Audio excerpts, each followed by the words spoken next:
मैं सिर्फ इतना जानना चाहती हूँ कि हरियाणा के अभी जो एग्जिट पोल के आंकड़े हैं उसमें क्या लगता है आपको, क्योंकि अगर कैंडिडेट्स के लिहाज से दलित, ओबीसी ये सब ने कार्ड खेले, लेकिन कौन किसके साथ गया ये आपको क्या नजर आता है इसमें?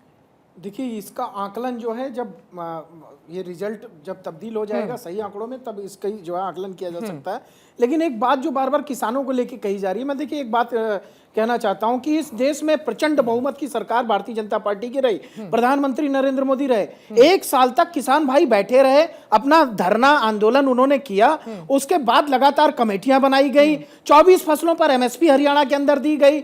इस देश के अंदर चौधरी चरण सिंह जी का सम्मान सब लोग करते हैं, वो लंबे समय तक प्रधानमंत्री नहीं रहे, एक बार भी पार्लियामेंट संसद का उन्होंने सामना नहीं किया, फिर भी हम उनको सबसे बड़े किसान नेता के रूप में मानते हैं। तो आप सोचिए कि एक देश में प्रचंड बहुमत की सरकार वाला व्यक्ति जो प्रधानमंत्री नरेंद्र मोदी अपनी सरकार में आते हैं और एक बिल को वापस ले लेते हैं, तो क्या उन पर बार बार ये सवाल उठाना चाहिए? मुझे नहीं लगता।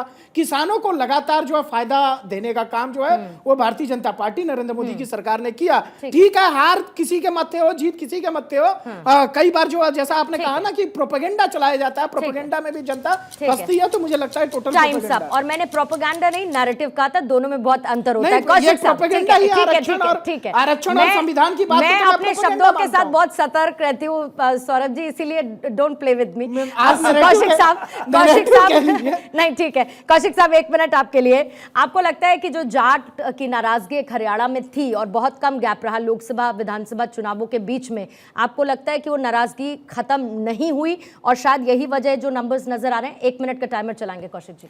पूर्णिमा, भारत के इतिहास में ऐसा कोई नजीर हो तो आप मुझे बताएंगे, याद कराएंगे कि कोई किसानों का आंदोलन 11 महीने तक चला हो, कोई ऐसा किसान का आंदोलन हो जिसमें 750 किसानों ने शहादत दी हो, कोई ऐसा आंदोलन आपने देखा कि किसानों के लिए वो दिल्ली की तरफ कूच न करे तो सड़कों पर कीले बिछा दी जाए, उसके लिए बुलडोजर चला दी जाए? ऐसा कहीं हिंदुस्तान ने पूरे विश्व के इतिहास में आपको ऐसा नहीं दिखेगा किसी आंदोलन को कुचलने के लिए इतनी बड़ी तैयारी। और उसके बाद यदि आप वापस लेते हैं तो कहते हैं कि हमने, अरे भाई साहब सुन तो लीजिए, और आप कहते हैं कि हम शायद समझा नहीं पाए इसलिए किसान के कानून को, काले कानून को वापस ले रहे हैं। उसके बावजूद उन्होंने 1 साल तक वचन दिया था कि 1 साल मतलब तुरंत तब्दीली करके आगे आप लोगों से मिलेंगे, बातचीत करेंगे। 1 साल तक फिर उनके कान पे जू नहीं रही, फिर किसानों ने दोबारा सड़क पे बैठना शुरू कर दिया। ये वादा खिलाफी थी किसानों के साथ। ठीक है, ये बात देश के प्रधानमंत्री समझ नहीं पा रहे थे कि जो वादा किए, कम से कम देश के प्रधानमंत्री की बातें आपको याद होगा कि वो किसानों के आंदोलन को वापस लेने की बात कर रहे थे और कह रहे थे कि हम कानून वापस ले रहे हैं। किसानों ने कहा कि नहीं, लिखित दीजिए, जबकि हम सब जानते हैं कि देश के प्रधानमंत्री यदि कोई बात बोल दे तो उस पर यकीन करना हमारा फर्ज और धर्म बनता है। Time up. के साहब, जल्दी से आप कुछ ऐड ऑन करना चाह रहे हो? 1 ही मिनट मिलेगा। साथ ही ये भी मुझे बताइएगा कि नेशनल कॉन्फ्रेंस कांग्रेस के कोलिशन में जम्मू कश्मीर में क्या उनको फायदेमंद लग रहा है आपको इन नंबर से जो हुआ है? देखिए, सबसे पहले तो जैसे हमारे भाई बताए कि वहाँ पे जो दिया गया पुरस्कार चौधरी चरण सिंह जी को, और बट आपने देखा कि देखिए उनके विचारों को नहीं दिया गया सम्मान, उनके विचार को दे देते और स्वामी रघुनाथ की जो कमेटी की जो बातें यदि मान लेते और लद्दाख से जो सिर्फ 150 लोग चले थे, अरे उसमें कौन सी किले बिछाने थी, उनको क्यों रोकना था? माना कि चलो जवान, किसान और पहलवान को रोकना है, वो ज्यादा उपद्रवी कर रहे थे, बट वो 150 लोग लद्दाखों को दिल्ली में, अरे भैया क्यों रोका गया? 150 लोग पैदल। भाई हमारे देश में सत्याग्रह आंदोलन सब बीच में, आपने खुद बोला बाबा रामदेव का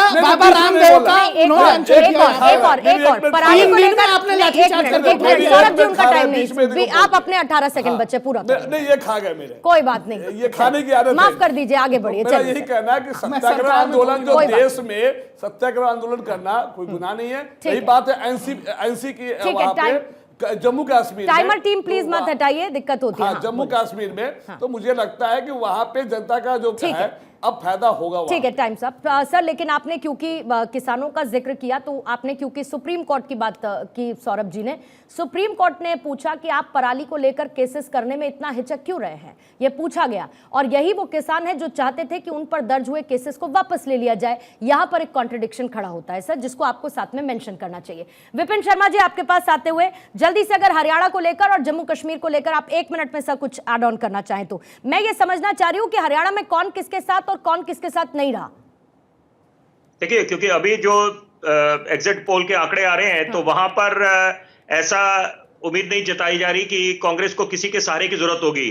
लेकिन मैं, क्योंकि ये हम लोग एक फैशन सा बन गया है बैसाखी शब्द का इस्तेमाल करें, तो अगर जैसे मैं मिसाल के तौर पे बोलूं, मेरे परिवार में मेरे दादाजी बैसाखियों के सहारे चलते थे जब थोड़े बुजुर्ग हुए, तो ये मुझे लगता है ऐसे अपशब्दों से बचना चाहिए। मतलब आप उसको अगर बोले, और ये बैसाखियों की अगर बात हो रही है तो ये भूलना नहीं चाहिए कि यहाँ पर हम बोलते हैं कि भाजपा बैसाखियों के सहारे बैठी है। तो जनाब, अगर हम आकलन करने बैठे हैं तो निष्पक्ष होकर आकलन होना चाहिए, सारे पहलुओं को जाकर करें कि अगर इंडिया अलायंस बैसाखियों के कितनी बैसाखियां उनके पास है, तो अगर वो क्या सत्ता पे काबिज हो जाएंगे, तो ये अभी जो मुद्दा है चुनाव का, ये कांग्रेस, बड़ी जरूरी बात मैं बोलने जा रहा हूँ, कांग्रेस बधाई की पात्र है, कांग्रेस बधाई की पात्र है, क्योंकि हरियाणा में देखिए एंटी इनकम्बेंसी अपनी जगह है।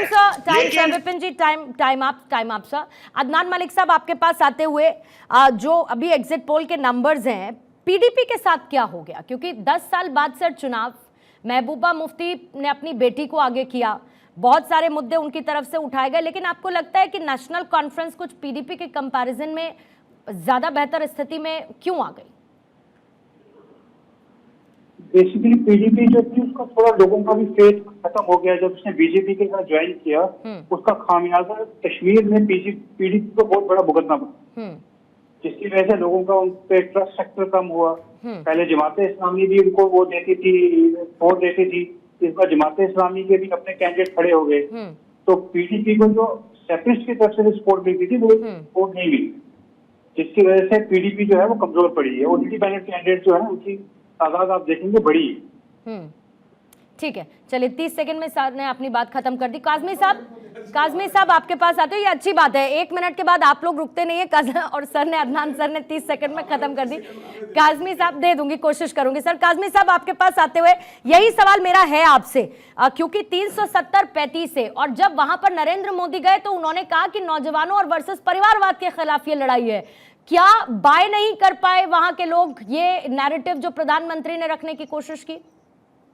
देखिए, प्रधानमंत्री के मुंह से बार बार परिवारवाद, अमित शाह साहब के मुंह से बार बार परिवारवाद, तीन खानदान, उसका नुकसान भारतीय जनता पार्टी को हुआ है, नेशनल कॉन्फ्रेंस को और पीडीपी को उसका फायदा हुआ है। क्योंकि एक बात को रिपीट करना, वो भी इतने बड़े चेयर पे बैठ के, मुझे लगता है वो लोग एक्सेप्ट नहीं करते हैं। दूसरा ये है कि पीडीपी से हमें उम्मीद नहीं थी। अदनान ने जैसे बोला कि वो एक फैक्टर था बीजेपी के साथ, लोगों को रोष था, तो हम सोचते थे 3, 4, 5 सीटें निकालेगी। लेकिन जो एग्जिट पोल बता रहा है, अगर वो 8 तक जाती है, 9 तक जाती है, और वो भी पीएजीडी में होने के बावजूद, पीएजीडी से वो अलग होके अपने बलबूते पे महबूबा मुफ्ती एक स्टार कैंपेनर की तरह, कोई उनके और स्टार कैंपेनर तो था नहीं, तो ये फिर भी अगर 7-8 सीटें लेती हैं तो अपनी आइडेंटिटी, अपना वजूद पीडीपी ने बरकरार रखा है। और ये भी कहा उन्होंने शुरू में कि अनकंडीशनल सपोर्ट देंगे जो भी सरकार बनेगी इंडिया अलायंस की। बिल्कुल, और मैक्सिमम जो है आर भारत मैट्राइज तो 28 सीटों तक भी उनको दे रहा है, जो मुझे लगता है अमंग्स ऑल ये हाईएस्ट पीडीपी के पास जा रहा है। अंत में क्लोजिंग कमेंट वंदना जी 1 मिनट का आपसे लेना चाहूंगी। Keeping the hopes high, ma'am. बिल्कुल, देखिए हम वहाँ पे 90 सीटों पे लड़े और वहाँ की जनता से भरपूर प्यार लिया, और जो अरविंद केजरीवाल जी की 5 गारंटी के साथ हमने वहाँ पे चुनाव लड़ा, उसमें जनता ने हमें पूरा सपोर्ट किया, और जनता आज भी हमारे साथ है। क्योंकि यदि कोई ग्राउंड पे काम करता है तो अरविंद केजरीवाल जी करते हैं, और अरविंद केजरीवाल जी का model of governance world famous है। चाहे अच्छी शिक्षा की बात करें, अच्छी हेल्थ केयर की बात करें, हम फ्री बिजली की बात करें, और या हम फ्री पानी की बात करें, तो ये सिर्फ यदि पॉसिबल है तो Arvind Kejriwal model of governance में है। और हरियाणा के लोगों ने इसको भरपूर प्यार दिया, और हरियाणा के लोगों ने बहुत बहुत लाइक किया। और एक सबसे अच्छी जो पार्टी के लिए अचीवमेंट की बात होती है, आज हरियाणा में आम आदमी पार्टी का संगठन बहुत मजबूत है, वहाँ हमने एक स्ट्रॉन्ग संगठन बनाया, और अभी भी सिर्फ प्रोजेक्शन है, रिजल्ट नहीं आया है। रिजल्ट जब आएगा तब हमें एक्चुअल चीजें पता लग पाएगी कि हम कहाँ पे खड़े। ठीक है, पॉइंट टेकन मैम। और आप मॉडल ऑफ गवर्नेंस की बात करती है, लेकिन कई लोग इसे मॉडल ऑफ फ्रीबीज भी कहते हैं, जिसका अभी अभी आपने जिक्र किया।